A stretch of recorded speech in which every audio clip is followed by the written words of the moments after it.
Et je m'adresse à tous ceux-là qui osent, qui ont la prétention, qui n'ont aucune connaissance, aucune notion spirituelle, aucune base, qui disent que dans l'hébreu ancien, ou dans la langue araméenne, ou dans le grec antique, le thème, c'est-à-dire les virgules, n'existait pas dans l'hébreu. Le point n'existait pas dans l'hébreu. Le point d'interrogation, point d'exclamation, virgule, n'existait pas dans l'hébreu. J'aimerais dire, répondre à ces gens-là, que Dieu ne vous a pas inspiré. Vous n'avez pas reçu le véritable Saint-Esprit que les apôtres authentiques ont reçu dans Jean 20, 22. La virgule existait bien avant. La virgule existe en hébreu, en grec, même bien avant l'hébreu. Si vous ne savez pas. Un seul iota. Iota, c'est quoi? On va donc aller voir dans d'autres versions des Bibles. Donc, à tous ceux qui osent, qui veulent espérer, je dis bien, espérer, qui ne font pas le poids, pour contredire celui que le Père, un tout-puissant, a véritablement mandaté. Rassurez-vous déjà, premièrement, d'avoir d'abord le Saint-Esprit. Si vous n'avez pas le Saint-Esprit, rassurez-vous déjà de maîtriser toutes les versions des Bibles qui existent. Rassurez-vous aussi d'avoir maîtrisé tous les livres apocryphes qui existent pour seulement vouloir espérer rivaliser avec celui que vous voyez là. Vous voyez? Donc, on va donc voir à tout cela, vous devez vous rhabiller parce que vous êtes nus spirituellement. La virgule, la notion de la virgule existe dans l'hébreu, dans l'araméen, dans le grec antique, Même bien avant, la notion de la virgule existait. Pour ça, on va vous le démontrer. C'est le Christ lui-même qui le dit. Bible des peuples. En vérité, je vous le dis.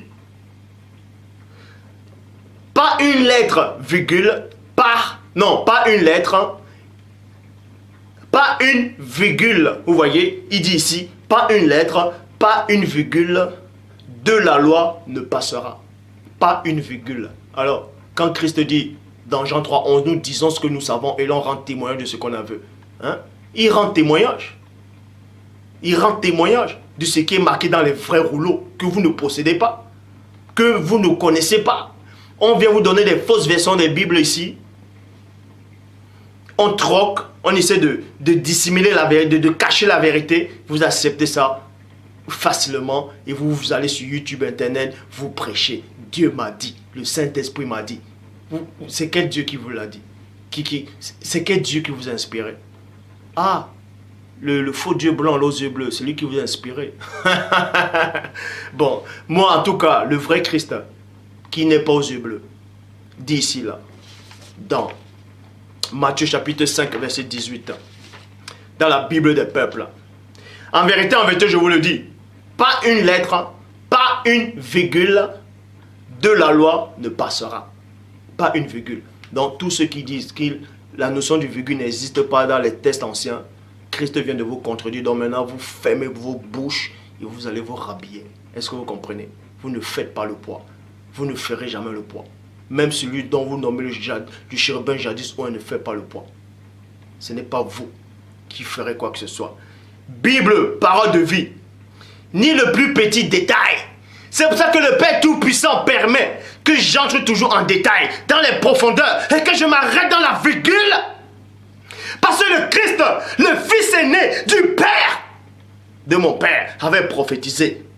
Quand je suis venu dans ce monde, il a dit, entre dans les détails. Même la virgule, tu ne dois pas renoncer. Parce que j'ai prophétisé. Et tu dois honorer ce que j'ai dit. Tu dois accomplir cette parole-là. Parce que j'ai dit, même le plus petit détail, même la virgule ne sera pas retranchée. C'est pour ça que je viens, j'entre en profondeur. Pour honorer le Fils aîné. Bible parole de vie. Ni le plus petit détail. Bible du semeur. Ni même un point. Alors, ceux qui vont dire le point n'existe pas. Le point existe. Dans l'hébreu. Bref, on va même voir si les textes originaux étaient réellement écrits en hébreu. Comme toutes vos fausses versions des Bibles disent, traduit d'après les textes originaux hébreu et grec. Ben voyons. Hébreu et grec. Adam parlait le grec. Enoch, est-ce que Enoch parlait le grec? Enoch a écrit, mais est-ce qu'il parlait le grec? Il a écrit en grec, il a écrit en hébreu. Enoch parlait l'hébreu, arrêtez ça. Il faut arrêter ça de suite. Enoch ne parlait pas l'hébreu. Et il avait écrit en quelle langue? Traduit d'après les textes originaux hébreu et grec, n'importe quoi. Mais la personne, il promet, ne vous dit ici, ni même un point sur un i n'en sera supprimé. C'est ce qu'on appelle le iota.